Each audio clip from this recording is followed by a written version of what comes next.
Look at your hands. Touch the chair you're sitting in. They feel solid, don't they? Unbreakable. Permanent. But in 1909, Ernest Rutherford discovered a truth so shocking it changed our understanding of reality forever.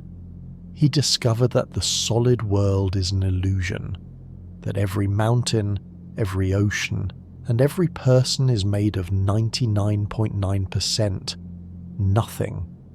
Tonight, we step into the mind of the man who looked inside the atom and found a tiny sun-like core hidden in a vast empty cathedral. This is the world through Rutherford's eyes.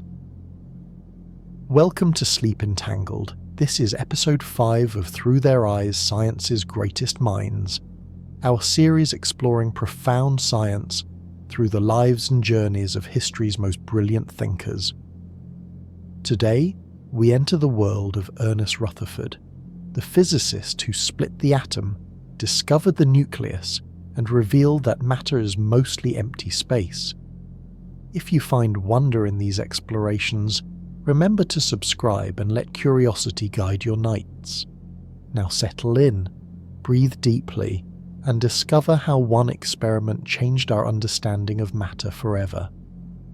Ernest Rutherford was born on August 30th, 1871, in a small farming community near Nelson, New Zealand, about as far from the centres of scientific research as one could be. He was the fourth of 12 children in a family of modest means. His father was a farmer and wheelwright. His mother had been a schoolteacher. There is nothing in his background suggesting he would revolutionise physics. But young Ernest was brilliant and driven. He excelled at the local school, winning scholarship after scholarship, first to Nelson College, then to Canterbury College in Christchurch. He studied mathematics and physics, graduating top of his class. New Zealand couldn't offer advanced research opportunities, so Rutherford applied for a scholarship to Cambridge University in England. In 1895, at 24, he arrived at Cambridge's Cavendish Laboratory, where J.J. Thomson had just discovered the electron. Rutherford became Thomson's research student, working on the new phenomenon of radioactivity, recently discovered by Henri Becquerel and Marie Curie. Rutherford had a gift for experimental physics. He was practical, ingenious with apparatus, persistent in tracking down effects. He discovered that radioactive materials emit at least 2 types of radiation, which he named alpha and beta rays. Alpha rays were later identified as helium nuclei, 2 protons and 2 neutrons bound together. Beta rays were electrons. In 1898, Rutherford accepted a professorship at McGill University in Montreal, Canada. There, he continued radioactivity research, discovering the radioactive decay law describing how unstable atoms transform over time.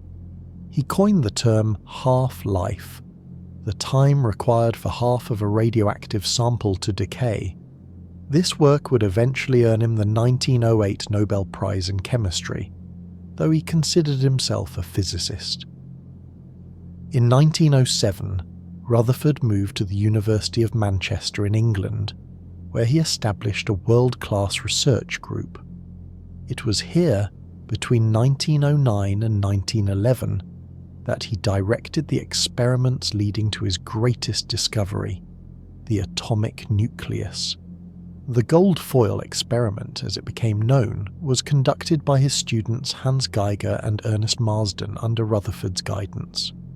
They fired alpha particles, tiny, fast-moving helium nuclei, at thin gold foil and observed how the particles scattered. Most passed through with little deflection, but a small fraction bounced back at large angles, some nearly reversing direction. Rutherford was astonished.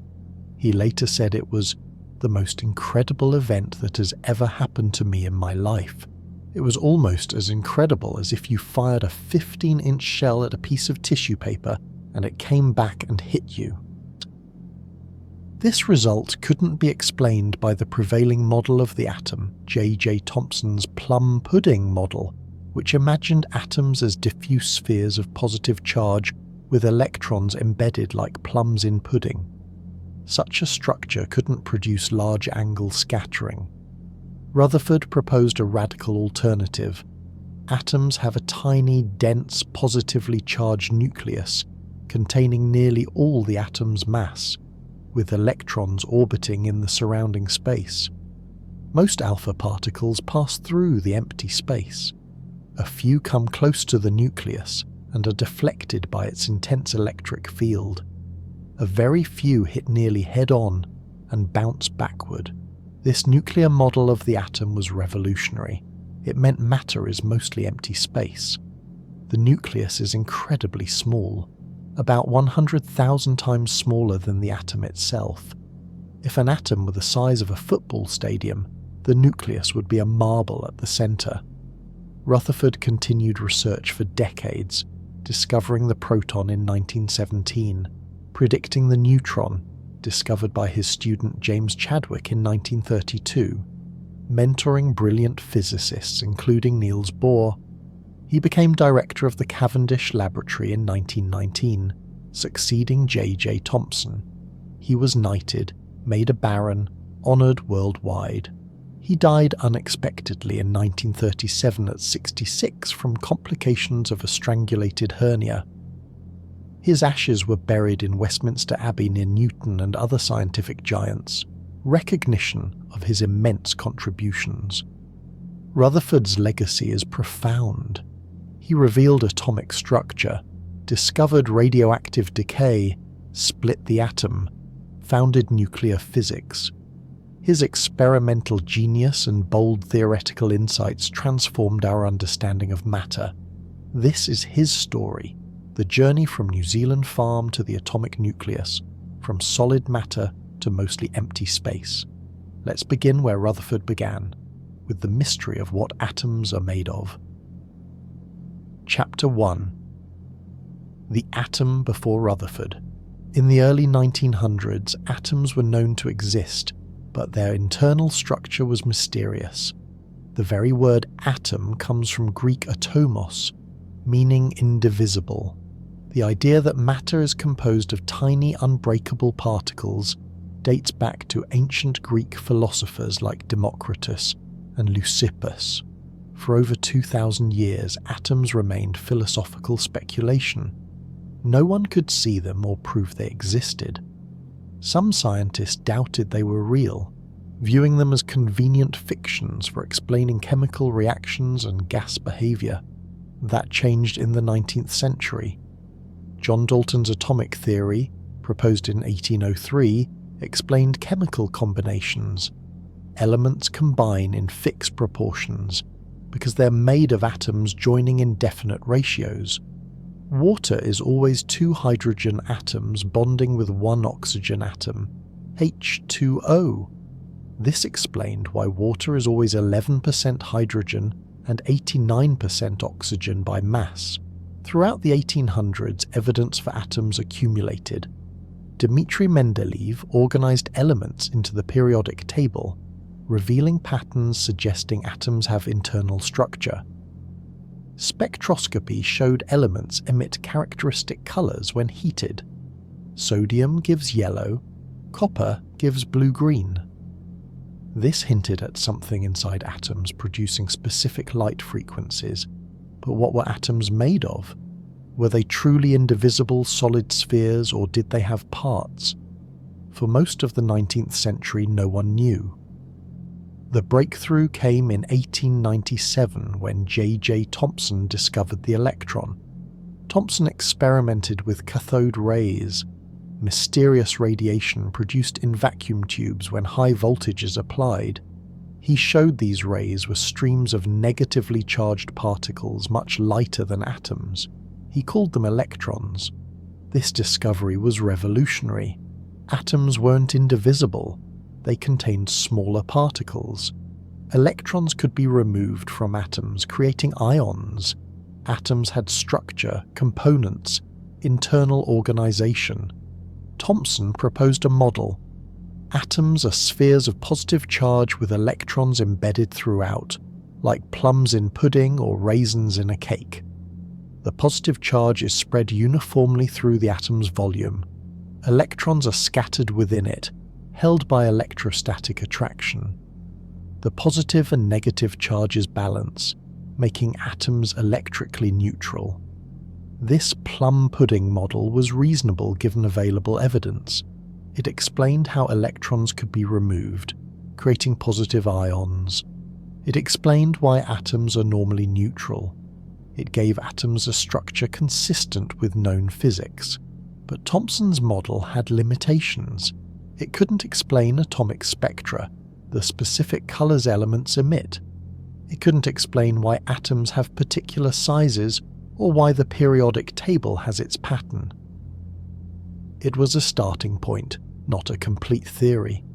Other physicists proposed alternative models. Jean Perrin and Hantaro Nagaoka suggested planetary models, where electrons orbit a central positive charge, like planets around the Sun. But these faced problems. According to classical electromagnetic theory, orbiting electrons should radiate energy and spiral into the center in microseconds. Atoms would be unstable. This model seemed physically impossible. So as the 20th century began, atomic structure remained puzzling. Atoms existed. They contained electrons. But how were those electrons arranged? What was the positive charge? Was it spread throughout the atom or concentrated somewhere? These questions needed answers. Enter Ernest Rutherford. By 1909, he was an established physicist, expert on radioactivity, with a well-equipped laboratory at Manchester. He had alpha particles, helium nuclei emitted by radioactive materials, that could probe atoms. Alpha particles are relatively heavy, about 8,000 times heavier than electrons, and fast-moving, up to 5% the speed of light. They carry positive charge, so they're deflected by electric fields. Rutherford realized alpha particles could test atomic structure. Fire them at thin metal foils. If atoms are like Thomson's plum pudding, diffuse positive charge spread out, alpha particles should pass through mostly undeflected. The positive charge is spread so thin that alpha particles wouldn't experience strong forces. But if atoms have concentrated positive charge somewhere, a compact region creating intense electric fields, alpha particles passing near would be strongly deflected. The scattering pattern would reveal atomic structure. Rutherford set his students Hans Geiger and Ernest Marsden to work. Geiger was an experienced researcher. Marsden was an undergraduate. Together they designed an elegant experiment that would change physics forever. They chose gold foil because gold is extremely malleable. It can be hammered into sheets just a few atoms thick, about 400 nanometers. Thinner foil meant clearer results, less confusion from multiple scattering events. They placed a radioactive source, radium, producing alpha particles. They surrounded the foil with a zinc sulfide screen that flashed, scintillated, when struck by alpha particles. By observing where the flashes occurred, they could map how alpha particles scattered. According to Thomson's model, most alpha particles should go straight through. A few might deflect slightly, a degree or two at most. Large-angle deflections should be extremely rare, essentially impossible. They set up the apparatus and began observing in a darkened room. After hours allowing their eyes to adapt to darkness, they watched through a microscope, counting tiny flashes of light, each representing an alpha particle hitting the screen. Most flashes appeared directly behind the foil as expected, but as they moved the screen to different angles, something shocking emerged. Flashes appeared at large angles. Some alpha particles were deflecting more than 90 degrees. A few even bounced straight back toward the source, nearly 180-degree deflection. This was impossible according to the Plum Pudding model. Diffuse positive charge couldn't produce such extreme deflections. Something was very wrong or very different about atomic structure. Rutherford, when told the results, was stunned. He later described his reaction. "It was quite the most incredible event that has ever happened to me in my life. It was almost as incredible as if you fired a 15-inch shell at a piece of tissue paper and it came back and hit you. What could cause such scattering?" Rutherford spent months thinking, calculating, testing ideas, and slowly a radical picture emerged, one that would overturn everything people thought they knew about matter. So as you settle deeper into rest, as your thoughts begin their gentle drift, imagine Ernest Rutherford in 1909 confronted with impossible data, forced to reimagine the atom from the ground up. Everything he thought he knew, everything anyone knew about atomic structure was wrong. The truth was stranger, more surprising, more wonderful. Now let's see what that truth was. Chapter 2. The Gold Foil Experiment. Let's examine the famous gold foil experiment in detail, how it was designed, what was observed, and why the results were so shocking. The apparatus was ingeniously simple. A radioactive source, typically radium, emitted alpha particles naturally. Radium decays, releasing helium nuclei moving at tremendous speed. About 15,000 kilometers per second, roughly 5% the speed of light. These alpha particles were directed into a narrow beam by passing through a small hole in a lead shield. Lead blocks most radiation, so only alpha particles travelling in one specific direction made it through, creating a well-defined beam aimed at the target. The target was a thin sheet of gold foil, chosen for several reasons. Gold is extremely malleable. It can be hammered into sheets just atoms thick. Geiger and Marsden used foil about 400 nanometers thick, roughly 1,000 atoms. Gold is also a heavy element with many electrons and high positive charge, maximizing any scattering effects, and gold doesn't tarnish, ensuring consistent experimental conditions. Surrounding the foil was a detection system, a zinc sulfide-coated screen. When an alpha particle struck the screen, it produced a tiny flash of light, a scintillation. These flashes were visible in complete darkness through a microscope.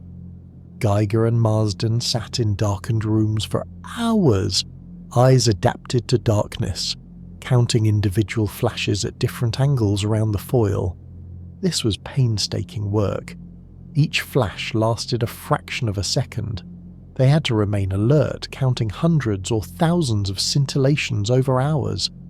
They systematically moved the screen to different positions, mapping the angular distribution of scattered alpha particles. The measurements revealed a clear pattern.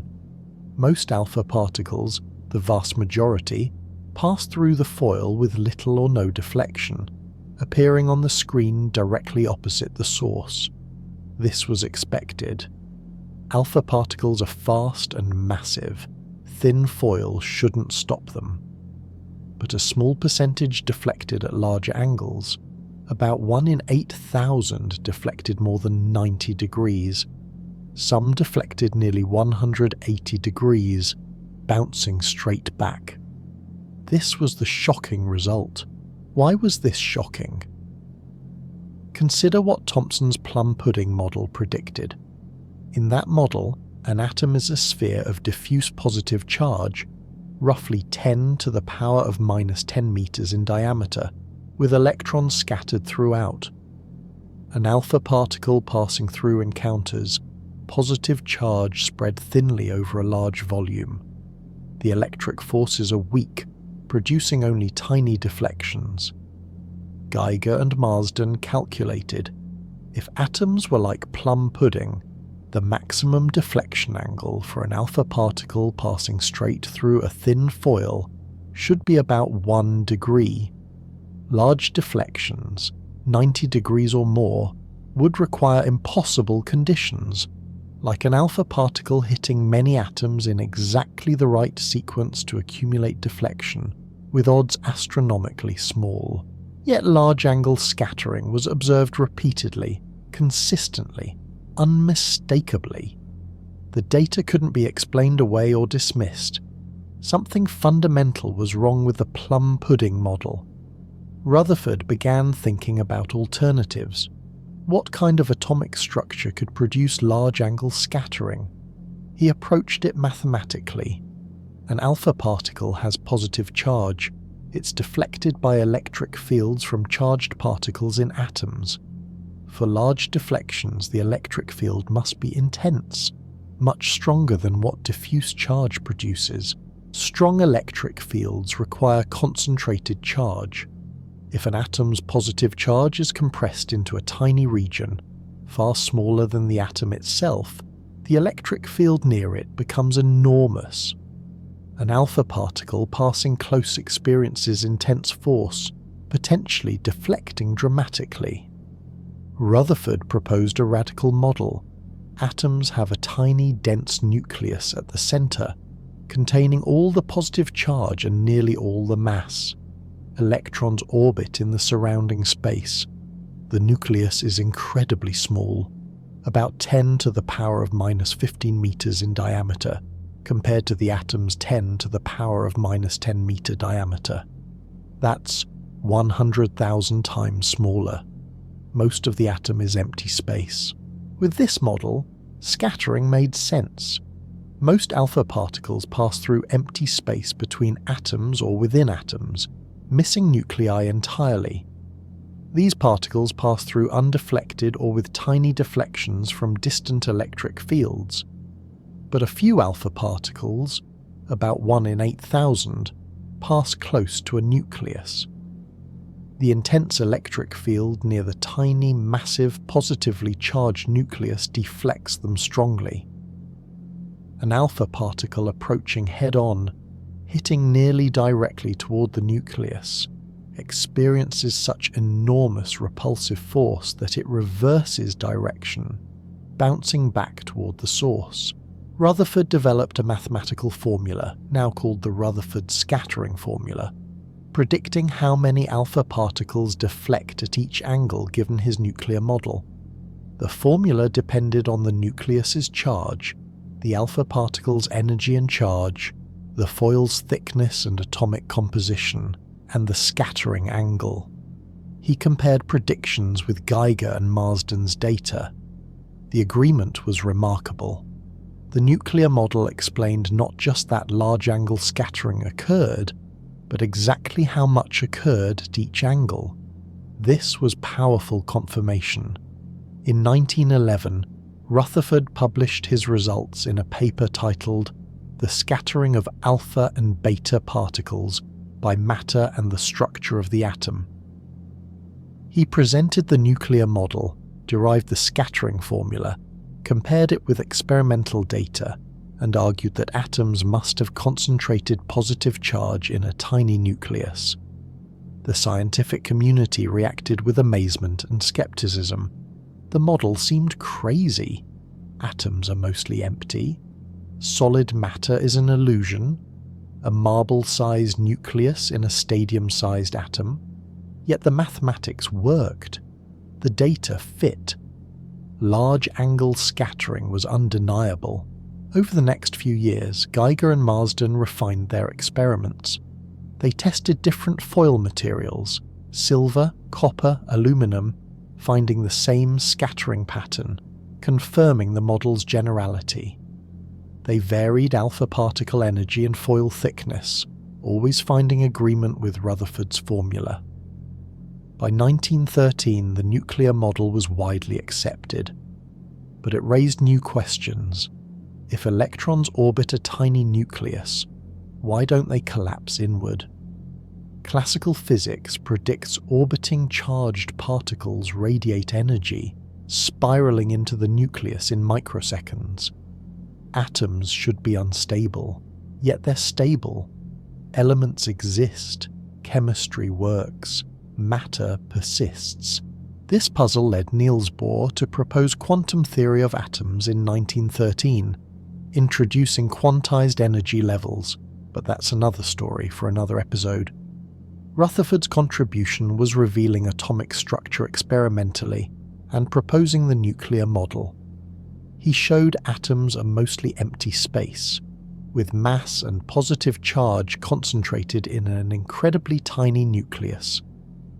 He transformed our understanding of matter from solid, impenetrable stuff to mostly void, held together by electric forces and quantum rules, so as your mind quiets, as you drift towards sleep, contemplate, you are made of atoms.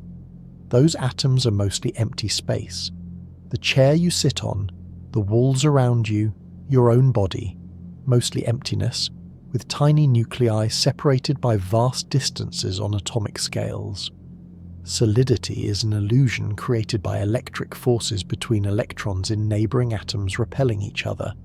Matter is far stranger than it appears. Now let's see what the nucleus itself is made of. Rutherford's later discoveries. Chapter 3: Discovering the Proton. Having discovered the nucleus, Rutherford naturally wondered, what is it made of? What gives the nucleus its positive charge and mass? By 1917, Rutherford had moved to Cambridge as director of the Cavendish Laboratory, succeeding J.J. Thomson. World War I had interrupted much research, but with the war ending, Rutherford returned to experiments probing the nucleus. He focused on nitrogen gas. He placed nitrogen in a sealed chamber and bombarded it with alpha particles from a radioactive source. He detected particles emerging from the collisions using zinc sulfide screens and later, more sophisticated detectors. Most emerging particles were alpha particles that had collided with nitrogen nuclei and scattered. But Rutherford noticed something else. Particles with different properties appeared. These particles travelled farther than alpha particles, were deflected differently in magnetic fields and carried different charge. They seemed to be hydrogen nuclei, single protons. But where did they come from? Hydrogen wasn't in the chamber. Rutherford realised the alpha particles were hitting nitrogen nuclei so hard they were breaking them apart, ejecting protons. This was nuclear transmutation, converting one element into another by nuclear reactions. It was the first artificial nuclear reaction, the first time a human deliberately changed one element into another. Alchemists had dreamed of transmutation for centuries. Rutherford achieved it, not with mystical processes but with high-energy particle collisions. The reaction was alpha particle, helium nucleus, plus nitrogen 14 nucleus yields oxygen, 17 nucleus plus proton, hydrogen nucleus. The alpha particle merged with nitrogen, and in the rearrangement a proton was ejected. Nitrogen became oxygen. Elements transformed. This discovery revealed that nuclei contain protons. The hydrogen nucleus, a single proton, is a fundamental nuclear building block. Heavier nuclei contain multiple protons. Nitrogen has 7 protons, oxygen has 8, and so on up the periodic table. The number of protons defines the element. All carbon atoms have 6 protons, all gold atoms have 79 protons. Change the proton number and you change the element. This explained the periodic table. Elements are ordered by proton number, later called atomic number. But a puzzle remained. Helium has 2 protons but weighs 4 times as much as hydrogen, which has 1 proton. Nitrogen has 7 protons but weighs 14 times hydrogen. Carbon has 6 protons but weighs 12 times hydrogen. The mass doesn't match the number of protons. Rutherford suspected there must be neutral particles in the nucleus, uncharged particles contributing mass without affecting charge. He called them neutrons from neutral, but he couldn't detect them. neutral particles don't respond to electric or magnetic fields, making them difficult to observe with early 20th century equipment. For years, the neutron remained hypothetical. Rutherford encouraged his students to search for it. Finally, in 1932, James Chadwick, working at the Cavendish under Rutherford's mentorship, succeeded. Chadwick bombarded beryllium with alpha particles and detected uncharged radiation that knocked protons out of materials it passed through. Analysing the energy and momentum, Chadwick concluded this radiation consisted of neutral particles with mass similar to protons, neutrons. This completed the nuclear picture. Nuclei contain protons, positively charged, and neutrons, neutral. Together, protons and neutrons are called nucleons. The proton number determines the element. The total nucleon number, protons plus neutrons, determines the mass. This explained isotopes, atoms of the same element with different masses. Carbon-12 has 6 protons and 6 neutrons. Carbon-14 has 6 protons and 8 neutrons. Both are carbon, same proton number, but have different masses. Carbon-14 is radioactive, used in carbon dating. Carbon-12 is stable, the most common carbon isotope. Rutherford's nuclear model, refined with protons and neutrons, explained atomic structure comprehensively. Atoms have a tiny, dense nucleus containing protons and neutrons. Electrons orbit in surrounding space, held by electric attraction to the positively charged nucleus. The atom is mostly empty space, with all mass concentrated in the nucleus. This model answered many questions. Why are atoms electrically neutral? Because the number of negatively charged electrons equals the number of positively charged protons. Why do atoms have particular sizes? Because quantum mechanics restricts electrons to specific orbitals, determining atomic radius. Why do elements have different chemical properties? Because chemistry depends on electrons, and electron configuration depends on the number of protons. Rutherford's discoveries, the nucleus in 1911, the proton in 1917 formalized in 1920, and the prediction of the neutron discovered 1932, laid the foundation for nuclear physics. They revealed matter's hierarchical structure: molecules made of atoms, atoms made of nuclei and electrons, nuclei made of protons and neutrons, and later, protons and neutrons made of quarks. Each layer revealed deeper complexity. Rutherford pioneered this reductionist approach, understanding nature by breaking things into components, studying the parts, then reconstructing the whole. This method drove 20th century physics, leading to quantum mechanics, particle physics, the Standard Model. Rutherford also pioneered experimental techniques. His scattering experiments became the template for particle physics. Modern particle accelerators, like the Large Hadron Collider, use the same basic idea. Fire particles at targets or at each other, observe what emerges, infer internal structure from scattering patterns. Rutherford's gold foil experiment was the prototype, but Rutherford himself was modest. When asked about his discoveries, he famously said, "All science is either physics or stamp collecting." He valued fundamental understanding over cataloguing facts. He wanted to know how nature works, not just describe what exists. He also valued simplicity. His experiments were elegant, simple apparatus yielding profound insights. He distrusted complicated equipment, preferring clever, direct methods. This philosophy guided generations of physicists. The best experiments are simple, clear, directly testing fundamental questions, so as you settle deeper into rest, as consciousness softens, reflect. Rutherford revealed matter's structure layer by layer. The nucleus contains protons and neutrons. Protons define elements. Neutrons add mass and create isotopes. This simple picture explains chemistry, nuclear reactions, radioactivity, and the periodic table. It's a monument to experimental genius and theoretical insight. Now let's explore how Rutherford's nuclear model challenged classical physics and required quantum theory.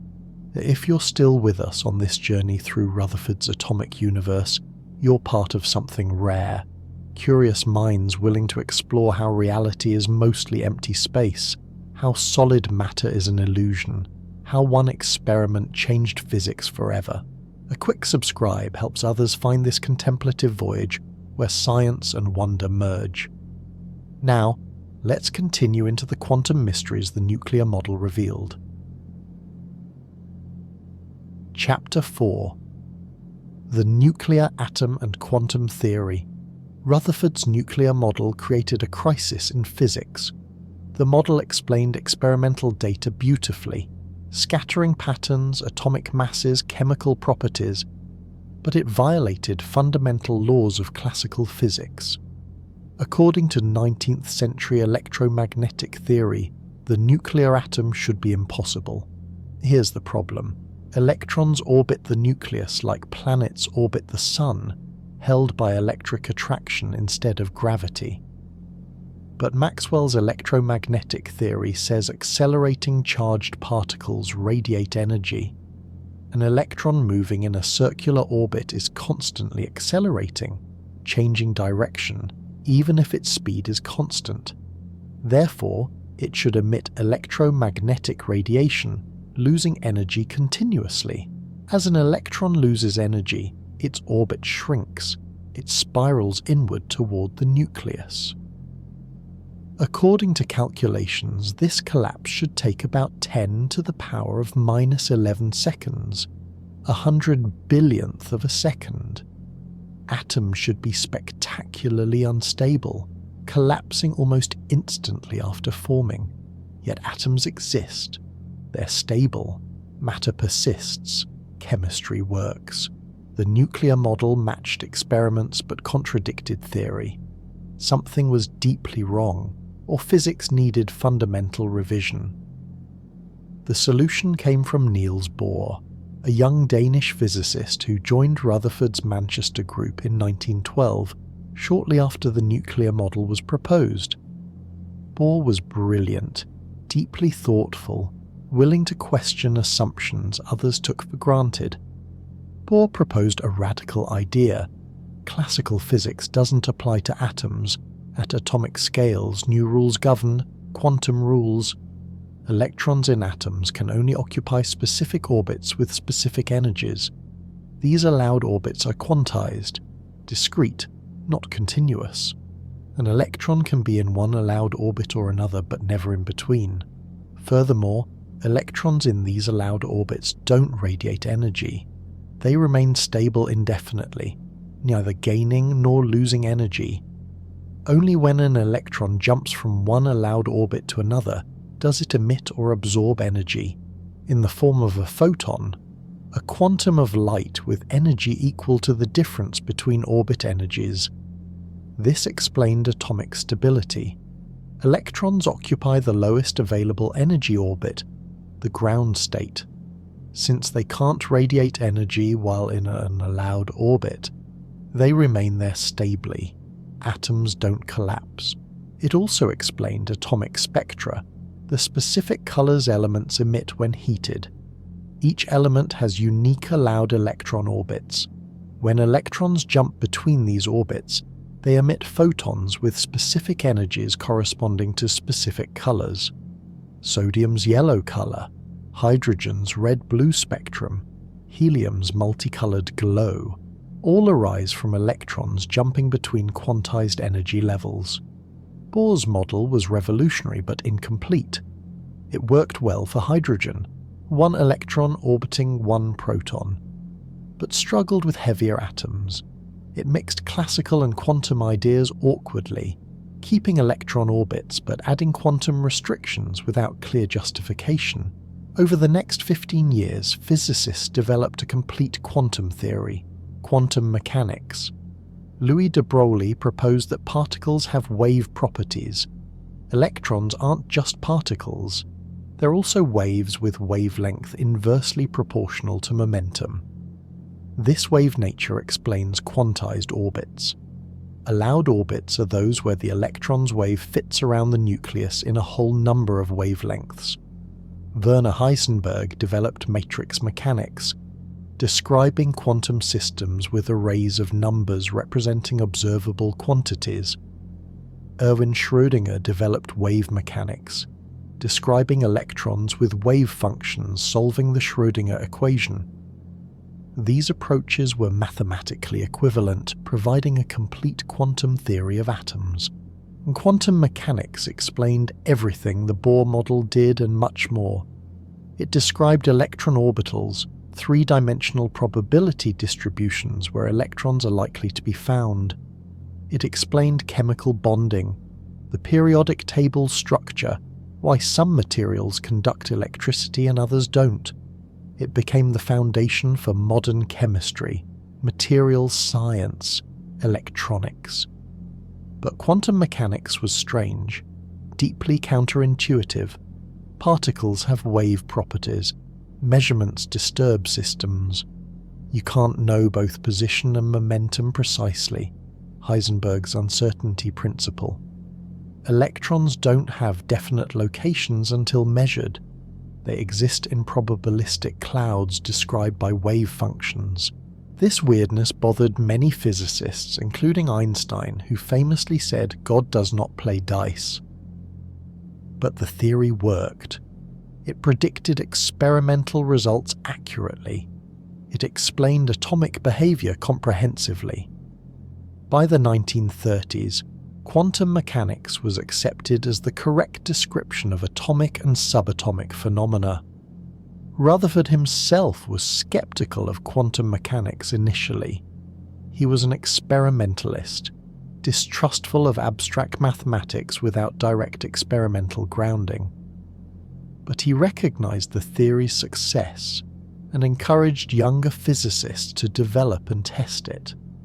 His own contributions, revealing nuclear structure, had made quantum theory necessary. The nuclear model couldn't work without quantum rules. Rutherford's Manchester and later Cambridge groups became centres for quantum physics. Niels Bohr, working with Rutherford, developed the initial quantum atom model. James Chadwick, discovering the neutron, revealed the nucleus's composition. Many other students of Rutherford contributed to quantum theory, nuclear physics, and particle physics. Rutherford's experimental legacy extended beyond specific discoveries. He established a style of research, careful experiments probing fundamental questions, simple apparatus yielding clear results, close collaboration between experiment and theory. His laboratories trained generations of physicists who spread this approach worldwide. He also emphasized practical applications. Nuclear physics led to nuclear power and nuclear weapons, applications Rutherford glimpsed but didn't live to see fully realized. In 1933, he dismissed the idea of harnessing nuclear energy as moonshine, believing technology couldn't achieve controlled nuclear reactions. Within years, nuclear fission was discovered, leading to reactors and bombs. Rutherford died in 1937, just before the atomic age began. But his fundamental contributions remain central. The nuclear atom model is still taught in every physics course. Scattering experiments remain primary tools in particle physics. The idea that matter has hierarchical structure, layers of organization from molecules to atoms to nuclei to quarks, guides research today. So as your thoughts slow, as you drift toward deeper rest, remember, Rutherford's nuclear model revealed that classical physics fails at atomic scales, necessitating quantum theory. Atoms are quantum systems with discrete energy levels, electron waves, and probabilistic behaviors. Reality at its deepest level is stranger, more quantum than everyday experience suggests. Now let's meet the man behind these discoveries. Who was Ernest Rutherford? Chapter 5. The man behind the nucleus. Who was Ernest Rutherford beyond his experiments? What drove him? How did he think? What kind of person discovers the atomic nucleus? Rutherford was energetic, enthusiastic, larger than life. Colleagues described him as booming, forceful, confident, someone who filled rooms with presence and vitality. He spoke loudly, laughed heartily, approached problems with infectious optimism. He was also fiercely intelligent but unpretentious. Despite his Nobel Prize and worldwide fame, he remained approachable, direct, without airs. He valued substance over status, results over credentials. He judged people by their work, not their background or formal education. This egalitarianism shaped his research group. He mentored students from diverse backgrounds, some from elite universities, others from modest circumstances like his own. He cared about intelligence, creativity, and willingness to work hard. If you had those qualities, Rutherford welcomed you. His leadership style was hands-on but trusting. He suggested experiments, discussed results, pushed students to think deeply. But he also gave freedom, allowing students to pursue their own ideas. Many of his students, Bohr, Chadwick, Cockcroft, Walton and others, went on to major discoveries, often building on seeds planted in Rutherford's labs. Rutherford had strong opinions about physics and how it should be done. He famously said, "All science is either physics or stamp collecting," expressing his belief that physics seeks fundamental laws while other sciences primarily catalogue phenomena. This was provocative, perhaps unfair to chemistry and biology, but revealed his values. He wanted understanding, not mere description. He also valued experimental clarity. He distrusted overly complicated apparatus or convoluted interpretations. His best experiments, like the gold foil experiment, were conceptually simple, directly testing specific ideas. He believed nature's truths should be accessible through clear thinking and straightforward measurements. His practical approach came from his New Zealand upbringing. Growing up on a farm, he learned to fix things, build tools, solve problems resourcefully. This shaped his experimental style.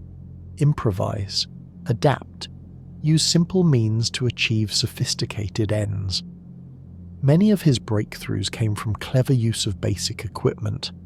Alpha particles from radium, zinc sulfide screens, gold foil beaten thin. Rutherford married Mary Newton in 1900. They had one daughter, Eileen, born in 1901.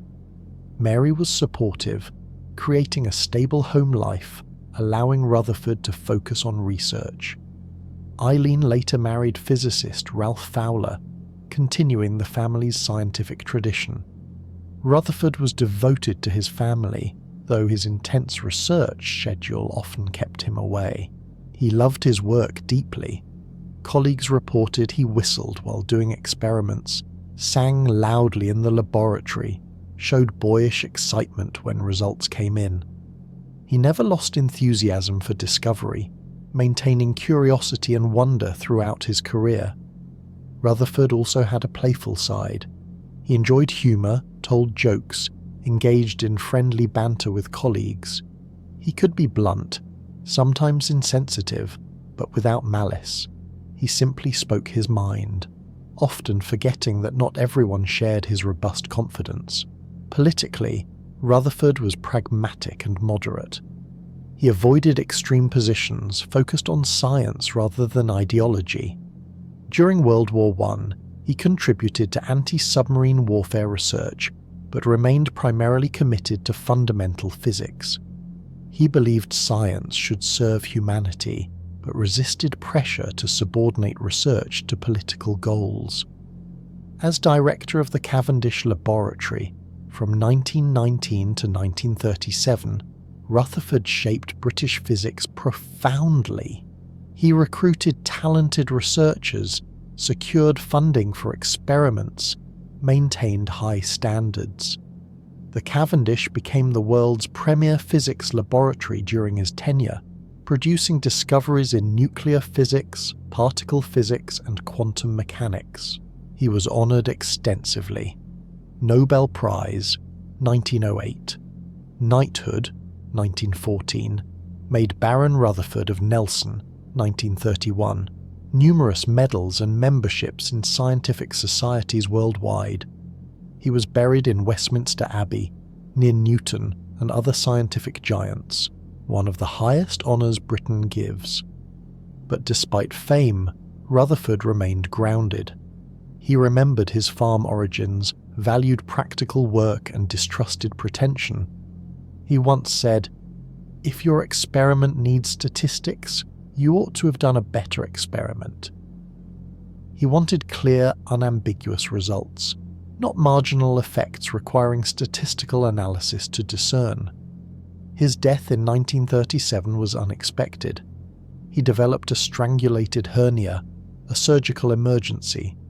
The operation seemed successful, but complications developed. He died on October 19, 1937, at age 66. The scientific world mourned. Tributes poured in from around the globe, recognizing his immense contributions to physics. Rutherford's legacy is vast. He discovered the nuclear structure of the atom, revealed radioactive decay, found the proton, predicted the neutron, split the atom, pioneered scattering experiments, trained generations of physicists. His work laid foundations for nuclear physics, quantum mechanics, particle physics, but beyond specific discoveries, he established a style of research, experimental rigor combined with theoretical boldness, simple apparatus testing fundamental ideas, close collaboration between experimentalists and theorists. This approach defined 20th century physics and continues today. What made Rutherford great? Partly experimental genius, extraordinary skill designing and executing experiments, partly physical intuition, ability to interpret results, propose bold models, test ideas rigorously, partly leadership, inspiring students, building research groups, creating environments where discovery flourished, but also personality, confidence, energy, enthusiasm, directness. Rutherford believed discovery was possible, problem solvable, nature comprehensible. This optimism drove him forward through challenges and setbacks, inspiring others to attempt the seemingly impossible. So as you settle towards sleep, remember, behind the nuclear atom was a person, energetic, brilliant, approachable, confident. He came from a small farm in New Zealand and changed physics forever. He showed that background doesn't determine potential, that experimental genius can reveal nature's deepest secrets. He was Ernest Rutherford, and his vision transformed our understanding of matter.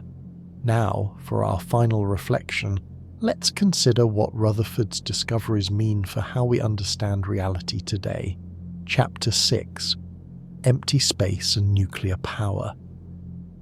What does Rutherford's nuclear model mean for our understanding of reality?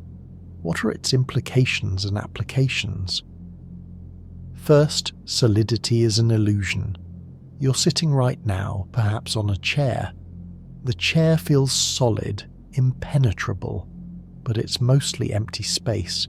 Your body feels solid, but it too is mostly void. The nucleus is 100,000 times smaller than the atom. If you scaled up an atom to the size of a football stadium, the nucleus would be a marble at the center. Everything else, the entire stadium, is empty space where electrons exist as probability clouds. Why does matter feel solid if it's mostly empty? Because of electric forces. Electrons in your body's atoms repel electrons in the chair's atoms. These repulsive forces, mediated by electromagnetic fields, prevent atoms from passing through each other. Solidity is electromagnetic repulsion, not physical impenetrability. This means you never truly touch anything. When you touch a wall, your hand's electrons repel the wall's electrons. The electromagnetic force stops your hand.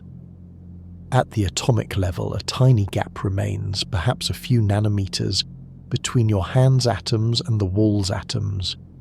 Touch is electromagnetic repulsion felt at macroscopic scales. Second, Rutherford's nuclear model explains chemical properties. Chemistry involves electrons, specifically how electrons are shared or transferred between atoms to form bonds. The nucleus determines electron number, equal to proton number for neutral atoms, but doesn't participate directly in bonding. Chemical reactions rearrange electrons. Nuclear reactions rearrange nucleons. This explains the periodic table. Elements with similar electron configurations have similar chemistry. Noble gases, helium, neon, argon, have filled electron shells, making them chemically inert. They don't readily bond with other atoms. Alkali metals, lithium, sodium, potassium, have one loosely bound electron, making them highly reactive. The periodic table's patterns arise from electron structure, which depends on proton number. Third, the nuclear model revealed nuclear energy. The nucleus is bound by the strong nuclear force, one of nature's 4 fundamental forces. This force attracts protons and neutrons together, overcoming electromagnetic repulsion between positively charged protons. The strong force is incredibly powerful but short-range, acting only over distances comparable to nuclear size, about 10 to the power of -15 meters. Nuclear binding energy, the energy needed to disassemble a nucleus into separate protons and neutrons, is enormous. This energy, described by Einstein's E = mc², comes from mass difference. A bound nucleus has slightly less mass than its separated components. The missing mass converted to binding energy when the nucleus formed. Nuclear reactions release this energy. Fission, splitting heavy nuclei like uranium, releases energy because the fragments have less total mass than the original nucleus.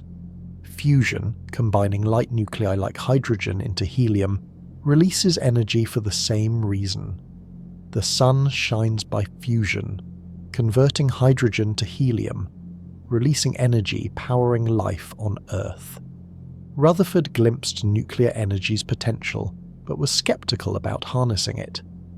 In 1933, after Leo Szilard proposed nuclear chain reactions, Rutherford dismissed the idea of practical nuclear power as moonshine.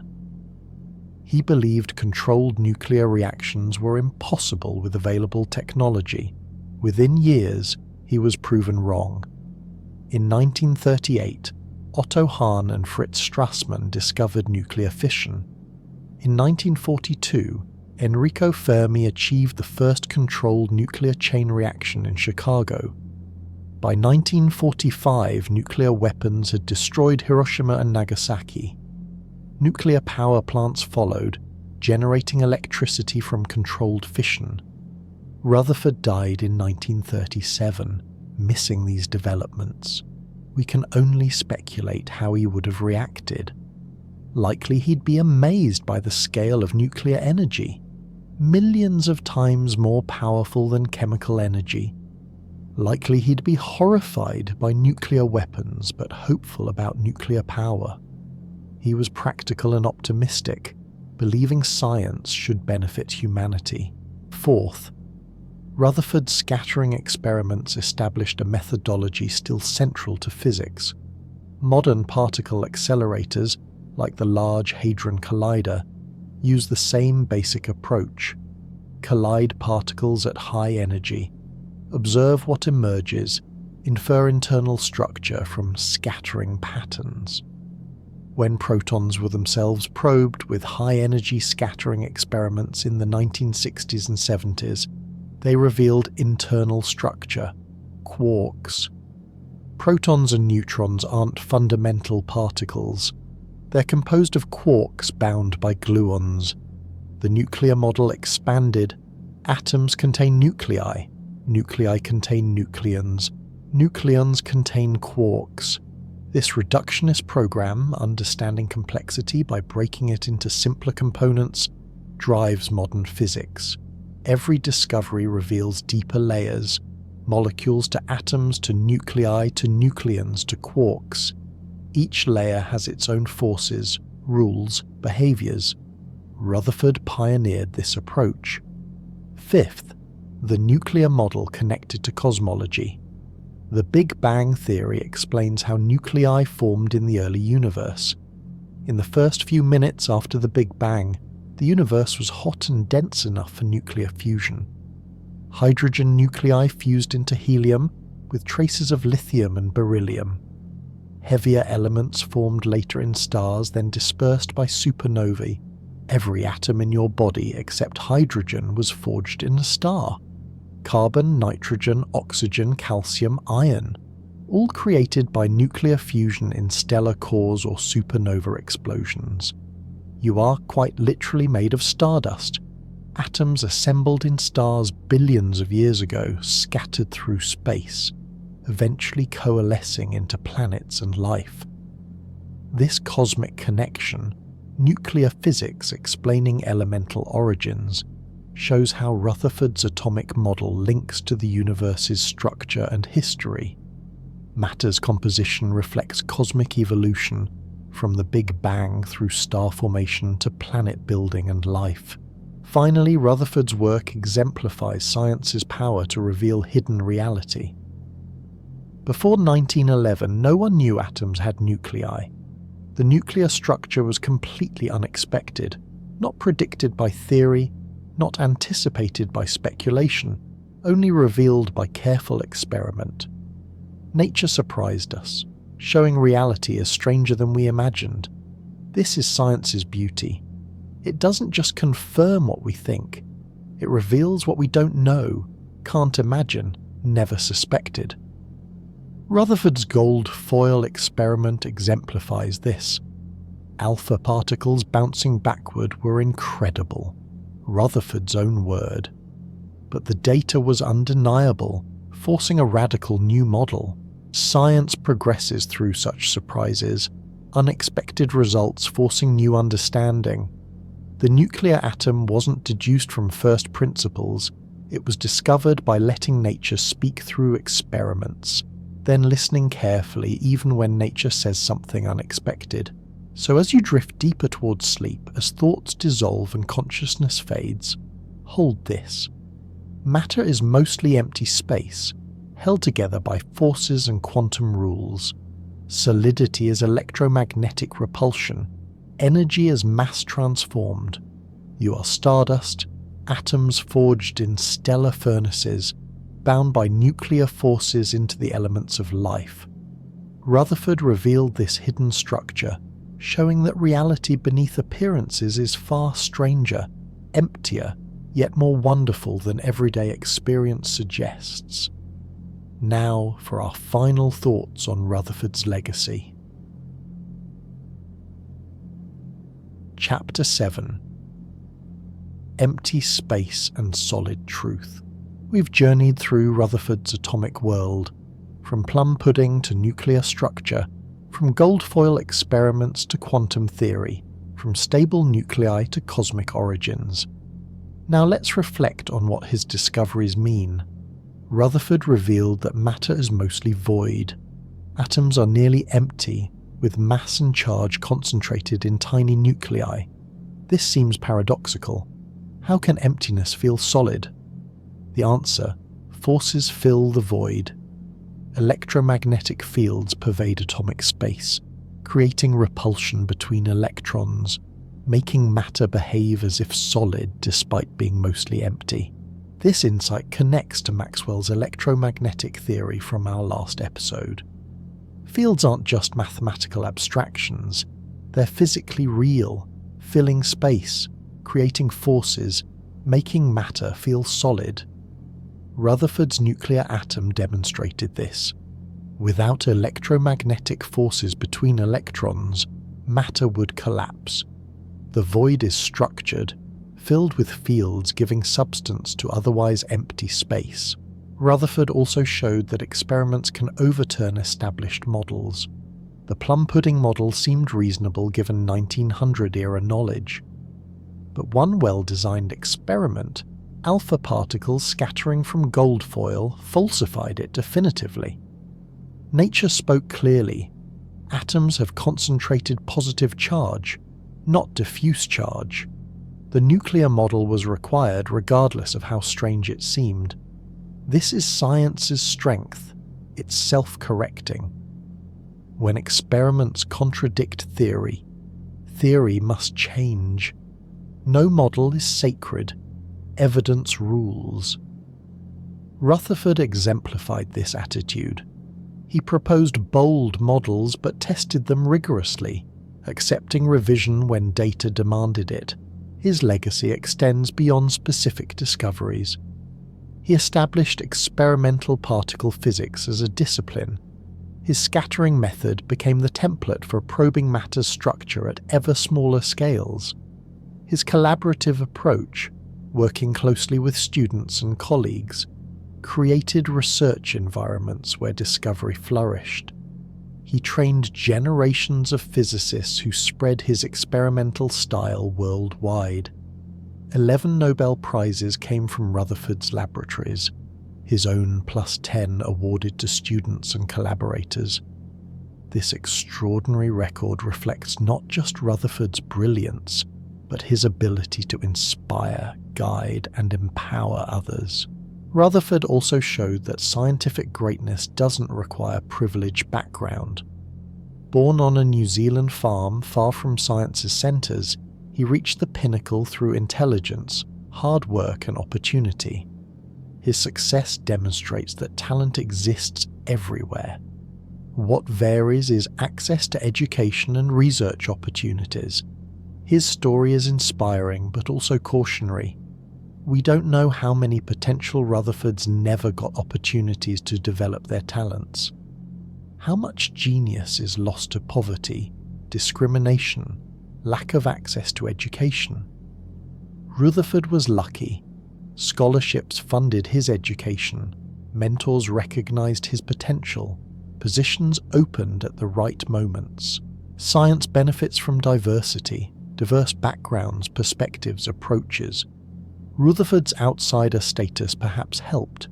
He wasn't bound by British scientific establishment's assumptions.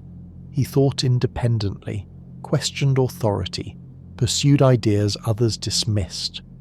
More diversity means more creative approaches, more discoveries.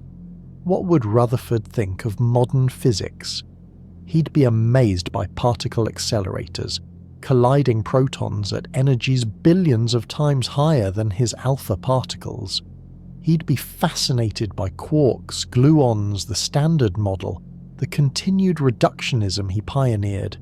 He'd appreciate neutrino physics, dark matter searches, efforts to probe matter's deepest structure. He'd likely be pleased that his scattering method still works. Scaling up energies reveals new layers. Nuclei contain nucleons. Nucleons contain quarks. Perhaps quarks have substructure awaiting discovery at higher energies.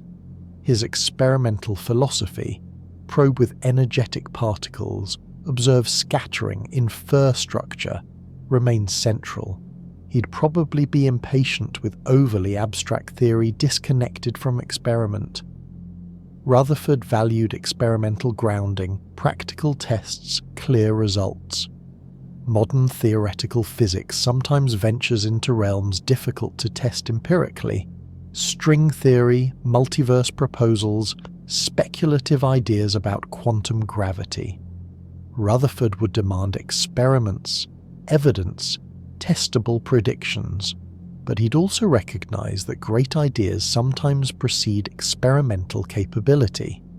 Maxwell's equations predicted radio waves decades before detection. General relativity predicted gravitational waves a century before observation. Theoretical speculation isn't inherently bad. it becomes problematic only if it never connects to testable predictions. Rutherford's balanced approach, bold theoretical proposals grounded in experimental tests, remains ideal. Propose ambitious ideas but design experiments to test them. Use theory to guide experiments. Use experiments to test theory. Iterate between prediction and measurement, refining understanding through their interplay. Finally, Rutherford reminds us that scientific discovery is human achievement. Behind every equation, every model, every breakthrough are people. Curious, persistent, creative, fallible. Rutherford was brilliant but also loud, opinionated, sometimes dismissive. He made mistakes, misjudged some ideas, underestimated others, but he kept working, kept questioning, kept discovering. Science isn't a perfect process executed by perfect people. It's messy, uncertain, collaborative, competitive. But it works. Over time, evidence accumulates, understanding deepens, reality reveals itself. Rutherford's nuclear model, refined and extended, remains foundational a century later. So what's inside an atom? A tiny nucleus containing protons and neutrons, surrounded by electrons in quantum orbitals, all held together by electromagnetic and strong nuclear forces, existing mostly as empty space structured by fields and forces. This is Rutherford's atom, strange, quantum, mostly void, yet ultimately real. As you settle into sleep, as consciousness fades, as dreams begin, remember, you're made of Rutherford's atoms, mostly empty space, held together by forces, structured by quantum rules, built from stardust, animated by nuclear and chemical processes. You are matter that has awakened to ponder itself. Atoms studying atoms, nuclei contemplating nuclei, the universe aware of its own structure. Rutherford helped reveal this structure. His experimental genius and theoretical boldness transformed our understanding from solid, impenetrable spheres to mostly empty space with tiny, dense nuclei. He showed that reality is stranger, emptier, more wonderful than it appears. We've travelled through Rutherford's atomic universe, from the mysterious Plum Pudding to the nuclear model, from alpha particles bouncing off gold foil to protons and neutrons composing nuclei, from classical physics breaking down to quantum theory emerging. We've seen how one experiment changed physics forever, revealing that matter is mostly empty space. Rutherford's life demonstrates that experimental genius, combined with theoretical boldness and willingness to question assumptions, can unveil nature's deepest secrets. His nuclear model transformed physics and enabled nuclear technology. His scattering method remains central to particle physics today. This is episode 5 of Through Their Eyes, Science's Greatest Minds. In our next episode, we'll explore another revolutionary discovery and the brilliant mind behind it. Subscribe to Sleep Entangled to continue this journey through science's greatest breakthroughs and the remarkable people who made them. Until then, rest peacefully in Rutherford's mostly empty universe. You are atoms held together by forces, void given structure by fields, matter that became conscious and curious. This is Sleep Entangled, where physics and wonder merge into contemplative journeys through existence's mysteries. Thank you for exploring what's inside atoms through Rutherford's eyes. Good night, and may your dreams be filled with the strange beauty of reality's hidden structure.